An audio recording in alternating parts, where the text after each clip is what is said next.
اللہ تعالیٰ کا محض فضل و کرم ہے کہ اللہ تعالیٰ نے آپ تمام حضرات سے اس خدمت کو قبول کیا ہے۔ یہ محض اللہ کی طرف سے انعام ہے اور اللہ کی رحمت ہے کہ اللہ جس کو چاہے اس کو قبول کرتا ہے۔ بہت سے لوگ ہیں جو اپنی فکروں میں لگے ہوئے ہیں اور اپنی اولاد کی فکروں میں لگے ہوئے ہیں۔ اللہ نے آپ لوگوں کو لوگوں کی فکروں میں لگا دیا ہے، اور نبی علیہ الصلوٰۃ والسلام کی بھی حدیث مبارکہ ہے کہ جو دوسروں کی فکر کرتا ہے، جو امت کی فکر کرتا ہے، اللہ اس پر خصوصی اپنا انعام اور اپنا فضل فرماتے ہیں۔ اور قرآن مجید میں بھی اللہ نے اس کی تعریف بیان کی ہے کہ جو لوگوں کی فکر کرے، قوا انفسکم و اہلیکم نارا۔ تو یہ تو اللہ کا بہت بڑا انعام ہے کہ اللہ تعالیٰ نے آپ حضرات کو اس عمل کے لیے قبول کیا ہے۔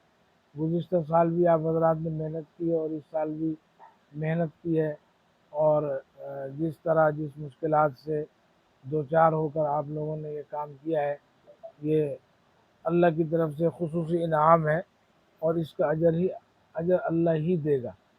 باقی گزارش یہ ہے کہ آئندہ آنے والے وقتوں میں اور آئندہ آنے والے اعتبار سے جب بھی کسی چیز کی ضرورت ہو، خواہ وہ جان سے ہو، مال سے ہو، جتنی اللہ نے آپ کو استطاعت دی ہے، آپ اس کار خیر سے جڑے رہیں۔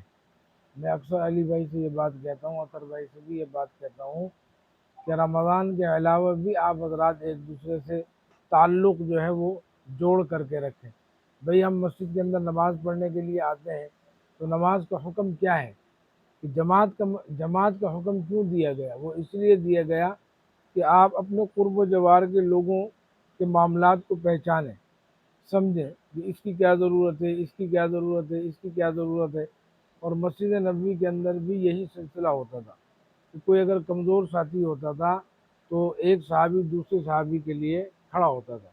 حضرت ابو ہریرہ رضی اللہ عنہ کے بارے میں آتا ہے کہ ایک مرتبہ بھوک کی وجہ سے آپ جو ہے وہ مسجد کے دروازے پہ کھڑے ہو گئے، تو جناب صدیق اکبر رضی اللہ عنہ تشریف لائے، تو انہوں نے ان سے کوئی دینی سوال کیا، تو وہ سوال بتا کر کے چلے گئے۔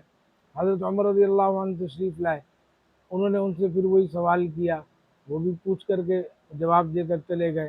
بعد میں نبی علیہ السلام تشریف لائے، تو حضرت ابو ہریرہ رضی اللہ عنہ کو دیکھ کر آپ نے فرمایا کہ ابو ہریرہ، میں سمجھ گیا ہوں کہ تمہاری بھوک نے تمہیں اس دروازے پہ لا کے کھڑا کیا ہے۔ اور آپ نے فرمایا کہ چلو میرے ساتھ، اور گھر تشریف لے گئے، اور وہاں جا کر کے پوچھا کہ گھر میں کچھ کھانے کو ہے؟ تو اندر سے آواز دی کہ ایک پیالہ دودھ کا ہے۔ تو آپ نے حضرت ابو ہریرہ رضی اللہ عنہ سے فرمایا کہ بھئی جاؤ اور صفہ کے چبوترے پر جتنے بھی طلبہ بیٹھے ہیں سب کو لے آؤ۔ تو ابو ہریرہ رضی اللہ عنہ راستے میں سوچتے ہوئے آ رہے ہیں کہ دودھ کا پیالہ ایک ہے، وہاں تو 70 ہیں، یہ تو مجھے ایک گھونٹ بھی نصیب نہیں ہوگا۔ اب جو وہ چونکہ حکم تھا اور حکم ٹل بھی نہیں سکتا تھا، تو وہ لے کر کے حضرت صلی اللہ علیہ وسلم کے بعد تشریف لائے، اور وہ پیالہ جو دودھ کا تھا حضرت صلی اللہ علیہ وسلم نے حضرت ابو ہریرہ کو دیا، کہا کہ پلاؤ۔ ایک کو پلایا، ابو ہریرہ کہنے لگے کہ میں دل میں سوچ رہا تھا کہ اب تو بچے گا نہیں۔ وہ پیالہ اسی طرح برقرار رہا اور سیر ہو کر کے پی لیا۔ 70 نے پیا، اور 70 کے بعد حضرت صلی اللہ علیہ وسلم نے ابو ہریرہ سے کہا کہ اب تم پیو۔ انہوں نے پیا، پھر چھوڑا، آپ نے کہا اور پیو، پھر پیا، پھر چھوڑا، فرمایا اور پیو۔ اور بعد میں جب اس کو دیکھا تو پیالہ اسی طرح تھا، بعد میں حضرت صلی اللہ علیہ وسلم نے خود اس کو پیا۔ تو معلوم یہ ہوا کہ یہ مسجد نبوی کے اعمال میں سے ہے کسی بھوکے کو کھانا کھلانا، کسی ننگے کو کپڑا پہنانا، کسی ضرورت مند کی ضرورت کا خیال کرنا، یہ حضرت صلی اللہ علیہ وسلم کے مسجد نبوی کے معمولات میں سے ہے۔ اگر ہر مسجد کے اندر یہ معاملہ چل جائے جیسا کہ آپ حضرات خدمت کر رہے ہیں، تو میرے خیال میں اگر اس علاقے کے اندر اگر 4 مسجدیں ہیں اور 2000 گھر ہیں، 4 مساجد ہیں اور 2000 گھر ہیں، اور ان 4 مساجد کے لوگ اگر مل بانٹ کر ایک گھر میں اگر کھانا پک رہا ہے، وہ اپنے ایک گھر والے کو دے دے اور دوسرا گھر والا دوسرے گھر والے کو دے دے، تو پورے محلے کے اندر کوئی بھوکا نہیں رہے گا۔ گویا کہ یہ عمل مسجد نبوی کے عمل میں سے ایک عمل ہے، اور اس عمل کے لیے اللہ نے آپ حضرات کو قبول کیا ہے۔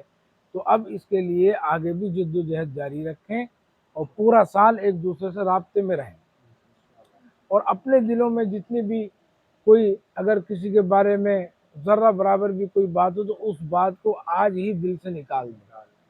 کیوں؟ حضرت صلی اللہ علیہ وسلم نے فرمایا کہ رمضان المبارک کے مہینے میں اللہ اپنے بندوں کو بخشتا ہے اور جہنم سے خلاصی دیتا ہے، مگر 6 لوگ ایسے ہیں جن کی بخشش نہیں ہوتی۔ ان میں سے ایک وہ ہے جس کے دل میں قطع رحمی ہو، جس کے دل میں کینہ ہو، جس کے دل میں بغض ہو، جس کے دل میں عداوت ہو، جس کے دل میں حسد ہو۔ تو بھئی آج جہاں یہ اختتام ہو رہا ہے، تو اگر کسی بھائی کے دل میں کوئی بات ہو کسی بھی حوالے سے، بھئی انتظامی امور ہے نا، انتظامی امور کے اندر مجھے اختلاف ہو سکتا ہے علی بھائی سے، علی بھائی کو اختلاف ہو سکتا ہے مجھ سے، مجھے اختلاف ہو سکتا ہے آپ سے، آپ کو اختلاف ہو سکتا ہے ان سے، ان کو اختلاف ہو سکتا ہے ان سے، مگر یاد رکھیں یہ اختلاف آپس کا اپنی ذات کے لیے نہیں ہوتا، یہ اختلاف صرف کام کے اعتبار سے ہو سکتا ہے، ذاتی اعتبار سے نہیں ہو سکتا۔ بھئی اگر ذاتی اعتبار سے اختلاف ہو تو وہ تو ایک الگ بات ہے کہ میں نے آپ سے مال لے لیا، آپ نے مجھ سے لے لیا، میں نے آپ پہ ظلم کر دیا۔ بھئی یہاں تو جو بھی معاملہ چلا ہے وہ خدمت انسانیت کے اعتبار سے، اور اختلاف رائے ہونا چاہیے۔ اختلاف العلماء رحمت، علماء کا اختلاف رحمت ہے۔ آپس میں جب تک باہمی کسی بات کے اوپر اختلاف نہیں ہوگا مسئلے کا حل نہیں نکلے گا، مگر اس اختلاف کو رحمت کے اعتبار سے ہو، زحمت کے اعتبار سے نہ ہو۔ تو بھئی سب سے پہلے تو گزارش یہ ہے کہ آپس میں ایک دوسرے کی اگر ذرہ بھی کوئی بات ہے تو سب ایک دوسرے کو معاف کر دیں، اور سب سے پہلے تو یہ کہ آپ حضرات یہاں پر آئے، میں اس اعتبار سے نہیں کر سکا، ایک ہونا چاہیے تھا۔ اگر ہم سے کسی بھی اعتبار سے کوتاہی ہے تو بھئی مجلسی اعتبار سے ہم آپ سے جو ہے وہ درخواست کرتے ہیں، اگر ہماری طرف سے کوئی کوتاہی ہو تو تمام حضرات جو ہے وہ دل سے معاف کر دیں، اور آپ حضرات کی طرف سے الحمدللہ کوئی بات ہے ہی نہیں، اگر کوئی ایسا مسئلہ ہوتا تو ہم واضح بیان کرتے، تو الحمدللہ ہمیں تو خوشی ہوئی ہے کہ اللہ نے آپ حضرات کو چن کر مسجد نبوی کے اعمال میں سے ایک عمل کو جاری کر دیا، ہمیں تو اس بات کی خوشی ہے۔ تو بس یہ کہ آئندہ بھی آپ حضرات ایک دوسرے کے ساتھ تعلق رکھیں، رابطہ رکھیں، کہیں پر بھی کسی بھی ساتھی کو کسی بھی حوالے سے کوئی مسئلہ ہو تو آپ پہلے کھڑے ہیں، اس کو کہتے ہیں اتفاق و اتحاد۔ بات سمجھ میں آئی؟ تو دعا کرتے ہیں کہ اللہ تعالی ہمارے اس عمل کو قبول فرمائے۔ الحمدللہ رب العالمین، والصلاة والسلام على رسوله الكريم وعلى آله وأصحابه أجمعين۔ ربنا ظلمنا أنفسنا وإن لم تغفر لنا وترحمنا لنكونن من الخاسرين۔ ربنا اغفر لنا ولإخواننا الذين سبقونا بالإيمان ولا تجعل في قلوبنا غلا للذين آمنوا ربنا إنك رؤوف رحيم۔ اللهم اهدنا فيمن هديت وعافنا فيمن عافيت وتولنا فيمن توليت وبارك لنا فيما أعطيت وقنا واصرف عنا شر ما قضيت فإنك تقضي ولا يقضى عليك إنه لا يذل من واليت ولا يعز من عاديت تبارك ربنا وتعاليت، نستغفرك اللهم ونتوب إليك۔ اللهم أعز الإسلام والمسلمين وأذل الشرك والمشركين ودمر اللهم أعداءك أعداء الدين واشف مرضانا ومرضى المسلمين، اللهم أحينا مسلمين وأمتنا مسلمين واحشرنا تحت اللواء سيد المرسلين۔ ربنا آتنا في الدنيا حسنة وفي الآخرة حسنة وقنا عذاب النار۔ اللهم إنا نجعلك في نحورهم ونعوذ بك من شرورهم، اللهم إنا نجعلك في نحورهم ونعوذ بك من شرورهم، اللهم إنا نجعلك في نحورهم ونعوذ بك من شرورهم يا الله۔ ربنا آتنا في الدنيا حسنة وفي الآخرة حسنة وقنا عذاب النار، وصلى الله تعالى على خير خلقه محمد وآله وأصحابه أجمعين، آمين برحمتك يا أرحم الراحمين۔